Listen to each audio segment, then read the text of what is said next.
Euh, je viens de la sociologie de l'école, et plus particulièrement des apprentissages scolaires, donc une bonne partie de ce que je vais vous dire découle d'une recherche qu'on a conduite avec des collègues que j'avais dirigés sur les supports pédagogiques et les formats de raisonnement qu'ils encouragent, qu'ils sollicitent, et que les élèves s'approprient ou non.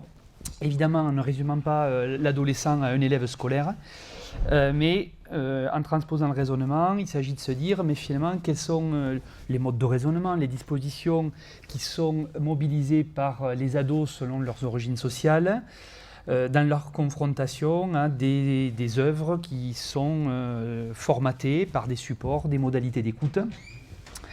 Et donc, le fait de s'intéresser à des adolescents découle aussi de la volonté de regarder ce qui se transmet d'une génération à l'autre. Et pour ce faire, j'ai essayé d'articuler dans cette recherche quelque chose deux approches qui ne sont pas toujours articulées. L'une qui porte sur l'étude des milieux de socialisation et des manières d'apprécier la musique et la culture qu'ils encouragent dans une approche, pour le dire vite, principalement bourdieusienne. Et puis une autre approche qui est davantage centrée sur l'étude des supports, de la numérimorphose, mais on va y revenir. Donc plutôt que des préambules longs, j'en viens au cœur du sujet. Disons que une des questions que je me suis posée dans cette histoire, c'est essayer de comprendre comment des manières, ou plutôt certains répertoires musicaux sont présents dans plusieurs milieux sociaux et peuvent faire l'objet d'une manière de les écouter très différente selon l'origine sociale des ados. Mais pas seulement. Pour comprendre comment ces manières d'apprécier la musique varient, ce n'est pas seulement l'origine sociale qui est prise en compte, c'est aussi la manière dont ils utilisent les supports, les interfaces, et comment ils peuvent apprécier un même morceau qui pourrait être considéré comme isolé dans des playlists, mais ces mêmes morceaux, comment ils les apprécient en relation avec d'autres choses, et notamment des catégories d'appréciation que l'on va étudier. Sachant que, bien sûr, il y a des manières d'apprécier par corps sur lesquelles je ne reviens pas, je considère que ça fait partie de notre bagage commun, mais aussi d'autres qui relèvent de ce que Bourdieu appelait déjà la disposition esthétique, et qui finalement, c'est quelque chose que j'ai beaucoup suivi comme idée en me disant, mais justement dans la numérisation de certains morceaux musicaux et des supports, le fait qu'un morceau soit isolé, est-ce qu'il est écouté de manière isolée ou est-ce qu'il est écouté en étant mis en relation avec d'autres éléments, d'autres œuvres, d'autres catégories? Et finalement, isolement du support signifie-t-il isolement de la manière d'écouter? Et donc, ces mises en relation, c'est quelque chose de très important puisque le même morceau peut être catégorisé et apprécié différemment selon qu'il est catégorisé avec d'autres œuvres du même auteur, d'autres œuvres du même genre, d'autres titres du même album ou pas du tout. Et pour cela, je me suis intéressé à la manière dont les modalités d'écoute sont aussi conditionnées. Donc il n'y a pas de mécanisme de l'origine sociale, il n'y a pas de mécanisme non plus selon les formats d'écoute, mais c'est dans la rencontre des deux. Selon que les œuvres ont été mises en forme par l'unité disque ou numérisée, et que les jeunes ont une connaissance de cette discomorphose ou pas, qu'en est-il fait dans les usages des supports numériques? Je regarde l'heure qui tourne. Donc l'enquête a procédé, et c'est une limite, j'y reviendrai en conclusion, essentiellement par entretien. Pour les collègues qui ne connaissent pas bien les classes scolaires, on va dire que ce sont des jeunes de 13 à 17 ans, en collège, donc dans l'enseignement général, et en lycée, en seconde et première de filière générale, sachant que sont hors enquête les jeunes qui sont éliminés du système scolaire et qui sont en lycée professionnel, on y reviendra. Il me semble important de préciser que ce sont des milieux soit hétérogènes, très populaires, soit dans des zones hétérogènes, et que ça a une incidence sur les réseaux de socialisation musicale que ces jeunes fréquentent. Alors, beaucoup de catégories que les jeunes emploient sont variées selon l'origine sociale. bien sûr, tous citent des artistes, des genres musicaux et des sous-genres, mais très souvent, ce qu'on remarque dans notre enquête dans les classes populaires, c'est que ne sont cités, il faut traduire, connus, on peut mettre un mot, un nom, une catégorie, un auteur, que derrière les musiques qui sont appréciées. Comme si quand on ne connaissait pas, il y avait beaucoup moins, il y en a, mais beaucoup moins, parce que le rock est une entité globale pour les jeunes de la Seine-Saint-Denis qui n'aiment que le rap ou le R&B. J'exagère un peu pour aller vite, mais on peut presque assimiler, connaître et aimer pour les jeunes des catégories les plus populaires. Alors que pour les enfants des classes moyennes et supérieures, on peut parler, on a davantage de mots pour désigner, y compris ce qu'on n'aime pas. Connaissance et appréciation ne sont pas aussi facilement superposables. Je saute le reste. Donc, parmi les catégories utilisées, il y a bien sûr celle de l'industrie musicale, notamment sur les sites, celles au travers desquelles sont classés les clips, et celles qui sont indexées dans les morceaux numérisés, donc R&B, rock, musique antillaise, chansons françaises, etc. Mais aussi, il y a des catégories qui relèvent, je pense, beaucoup de la fréquentation des sites où sont précisés les morceaux les plus téléchargés, les plus écoutés, etc. et qui sont traduits en apparence de manière similaire, mais avec une variante tendancielle selon le milieu social. Pour les uns, ils parlent des musiques les plus connues et uniquement les enfants des milieux classe moyenne et sup peuvent parler des musiques les plus connues comme les plus commerciales, ce qui quand même dénote d'une certaine distance à l'objet. En tout cas, chez les collégiens, c'est moins vrai quand ils passent au lycée, où on voit que ce type de catégories sont diffusées plus largement chez les enfants de toutes les classes sociales. Donc il y a à la fois des choses, des explications où les jeunes identifient ce qui est le plus connu, mais aussi ceux dont ils se distinguent. J'ai peur d'être trop long, donc j'accélère sur la première partie qui n'est pas l'essentiel de mon propos. On note aussi beaucoup de catégories utilisées, mais qui classent la musique, certes par corps, par appréciation, ce qui bouge, ça ralentit, ça accélère, ça entraîne, bon, des choses que vous connaissez très bien, mais aussi par contexte historique. Alors ça, tous les élèves le font, mais avec des catégories plus ou moins détaillées. Par exemple, les enfants des classes populaires nomment souvent des choses du genre les années 80, ce qui, quand on creuse dans la discussion, correspond souvent au format de compile, au format des émissions de télé qui commémorent, etc. Alors que les enfants des classes moyennes ou supérieures ont davantage d'événements qu'ils associent, on le verra dans des citations tout à l'heure, à des événements précis. Bon, là j'ai pris un exemple, les chanteurs de mai 68, enfin, ce genre de choses. Idem pour les contextes géographiques ou sociopolitiques. Les enfants des milieux populaires ont tendance à attribuer la musique aux originaires d'eux. La musique du bled, disent-ils, la musique afro-caribéenne, etc. C'est pour ceux qui viennent de là-bas.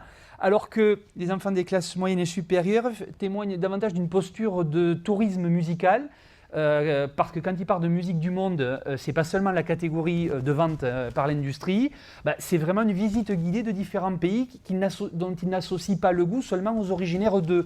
Donc je tords les choses pour montrer des choses qui sont en fait beaucoup plus... Il y a un continuum, mais en fait il y a quand même des polarités qui sont identifiables. Et en fait, ce qui distingue beaucoup, alors c'est des différences sociales, mais c'est aussi le niveau scolaire à milieu social d'origine équivalent, et il y a une différence entre collégiens et lycéens, c'est est-ce qu'on range une musique, plutôt côté populaire et collégien, dans une catégorie assez homogène, telle musique est faite pour telle personne, ou est-ce que côté plutôt classe supérieure et moyenne et plutôt lycéen, finalement on prend des critères qui permettent de typologiser, de rapprocher, de distinguer, et en fait il y a une pluralité de catégories qui rentrent en ligne de compte de façon moins univoque. Je tords les choses pour me faire comprendre, mais il y a quand même cette double polarité. Et j'en viens au cœur de mon propos, dans les 9 minutes qui me restent, c'est ça ? Bon. Ça va ? Ça va. Bon. J'ai essayé de gratter deux, mais... alors, Autrement dit, les connaissances et les goûts musicaux et les catégories d'appréciation que j'ai évoquées sont transmises par deux biais, soit directement dans l'échange avec les parents ou dans la socialisation avec les pairs, la famille élargie, soit indirectement au travers des conditions matérielles de l'écoute et des supports qui sont fournis par les agents de socialisation. Donc dans les familles populaires, pour aller vite, il y a des échanges soit intenses avec les parents sur ce qui est apprécié. J'ai beaucoup de jeunes d'origine antillaise qui apprécient les musiques des territoires d'origine dans une transmission assez proche avec les parents. Soit il y a une rupture pour d'autres jeunes qui ne veulent pas écouter la musique du bled et qui préfèrent la musique juvénile, générationnelle. Il y a quand même une tendance à cette bipolarisation dans les milieux populaires, même si elle n'est pas systématique chez tous les jeunes. Tandis que dans les classes moyennes et supérieures, il y a une plus grande diversité des réseaux de socialisation auxquels les jeunes empruntent des musiques. Et du coup, ils arrivent à combiner des goûts plus éclectiques, je m'en tiens là. Alors, une chose importante pour le thème du colloque, c'est que les conditions matérielles de ces échanges avec les agents de socialisation, qu'ils soient pairs ou adultes, dépendent aussi pas mal des lieux et des modalités de l'écoute. J'ai découvert, je ne m'attendais pas, que les trajets longs en voiture, notamment lors des départs en vacances, encore faut-il partir en vacances en famille, évidemment, ce qui n'est pas si répandu que ça, eh bien, sont des occasions d'échange sur les musiques parce qu'il faut négocier ce qu'on écoute, etc. La présence, c'est une banalité, mais encore faut-il le rappeler, d'une discothèque domestique. Alors pour les jeunes d'aujourd'hui, surtout, les parents ont surtout des CD, il y a encore des vinyles, mais bon, ça revient à la mode, mais c'est quand même assez peu développé. Et surtout d'un lecteur de CD autre que baladeur, participe de différences assez nettes entre milieux sociaux. Et enfin, la présence d'un ordinateur ou non permettant d'intervenir plus facilement pour indexer sur les interfaces semble être quelque chose qui conditionne les conclusions auxquelles j'en viens. Je vais me rendre un œil noir.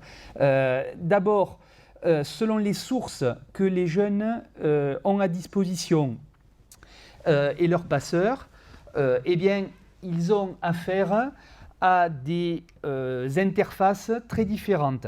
C'est-à-dire qu'on charge d'un côté un lot de morceaux isolés ou bien un ensemble organisé par catégorie et avec une indexation qui est très inégale socialement. Ainsi, la manipulation des systèmes sémiotiques, le fait qu'un morceau soit raccordé à un genre, à un album, à un artiste, qui constituent autant de catégories de classement, de repères, sont inégalement fréquentés selon là où les jeunes ont emprunté les musiques. Ce qui amène certains d'entre eux, parmi les plus populaires, si on prend l'exemple de Nadia, qui dit je me rappelle que que c'est la 22, puis la 4, puis la 7, ça va, c'est pas compliqué. Si elle veut organiser sa liste, les outils dont elle dispose sont moins nombreux que pour ceux qui ont emprunté à d'autres sources, et surtout ceux qui ont d'autres supports d'écoute, selon la qualité et surtout le coût, parce que les catégories standards, mais aussi les possibilités d'organiser des listes, sont beaucoup plus riches et permettent des manipulations bien différentes. Là où je voulais en venir, c'est aussi que la numérimorphose n'a pas chassé la discomorphose. Ce que je constate dans les entretiens avec ces jeunes, c'est que quand ils écoutent un morceau isolé dans une liste, prenons l'exemple de Martin, qui a dans son lecteur la version de Gainsbourg de la Marseillaise aux armes, etc., dit dans l'entretien que ça correspond à sa période reggae. Il y a tout un album et qui, quand je creuse dans l'entretien, explique que aux armes, etc., c'est bien un album qui est dans la discothèque familiale. Et donc le fait d'associer le morceau à la période reggae et donc à un album en particulier, même s'il ne se rappelle pas le titre de l'album, il me dit oui, il y a tout un album qui est que du reggae, etc. Donc celui-là, il n'est pas indexé dans le MP3 comme étant l'album aux armes, etc. Néanmoins, comme il y a le CD à la maison, ce gamin raccorde les deux. Autre exemple, à l'inverse, mais qui conduit à la même conclusion, de Sonia, qui elle raccorde Mistral gagnant de Renault, qui lui est indexé dans l'album, dans son lecteur, mais dont les parents n'ont pas le disque à la maison, Mistral gagnant.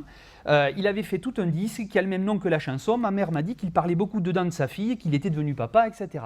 Donc, au travers d'une multitude de citations dans l'entretien, on voit que les jeunes qui ont été éduqués en fréquentant des discours dans lesquels la présence de l'unité album, notamment donc mis en forme autour d'un disque, a constitué un repère de socialisation, transpose ce format dans la manière dont il mobilise des morceaux isolés. Je ne sais pas si ma phrase est... Enfin, bref. À l'inverse, par exemple, un morceau de NTM comme Paris sous les bombes que j'ai retrouvé dans des lecteurs de gamins de milieux très différents, toujours la même fille, Sonia, elle, qui a cette unité album ou des catégories plus larges en tête, dit que le rap raccorde le morceau de NTM avec le rap, avec des chansons révoltées de la banlieue. Il y en a d'autres ailleurs ou avant, comme Renaud ou les chanteurs de mai 68. C'est-à-dire que le fait de fréquenter des unités, j'en viens aux conclusions, plus larges, et mobilisé, alors que pour des gamins de milieu populaire, qui n'ont pas autant fréquenté des catégories albums modelés autrement, eh bien, le morceau, finalement, on peut moins le commenter parce que les catégories de commentaires sont moins disponibles, parce qu'on y est moins habitué. Conclusion 1, mais c'est très court. Les changements technologiques permettent des usages possibles nouveaux, mais ne chassent pas tout. Ils s'inscrivent dans une histoire technologique qui conserve certaines chaînes de pensée, et tous les jeunes ne sont pas également socialisés à lire, à apprécier les nouveaux formats à l'aune d'une histoire des formats qui est toujours présente dans la conception parfois des œuvres. Conclusion 2, mais alors là je ne ferai que l'évoquer, l'omnivorité des répertoires. La théorie de l'omnivorité, c'est se distinguer de celle de la distinction, si on joue avec les mots, en argumentant beaucoup sur la question des répertoires et en laissant sensiblement de côté la question des schèmes, des manières d'apprécier. Et finalement, on pourrait presque en arriver à la conclusion que certains ados aujourd'hui organisent l'éclectique de manière très légitime, et que peut-être la légitimité a glissé de la seule question de la question des répertoires à principalement celle des manières de les organiser à partir de catégories de jugement qui articulent, qui regroupent des choses qui en apparence sont éclatées, alors que d'autres gamins ont moins de disposition à organiser cet éclectisme qui est de toute façon plus limité, plus univore. Et vraiment, le mot de la fin, c'est que c'est une limite de la recherche. Au départ, mon objectif n'était pas sur les supports, il était sur ce qu'écoutent les jeunes et comment ils l'apprécient, et que c'est par ce bout-là que la question des supports est arrivée dans une enquête qualitative, mais que du coup, ça ouvre l'envie à faire une recherche plus systématisée en grand nombre pour prélever exhaustivement ce que contiennent les supports, avec quelle catégorie indexée, etc.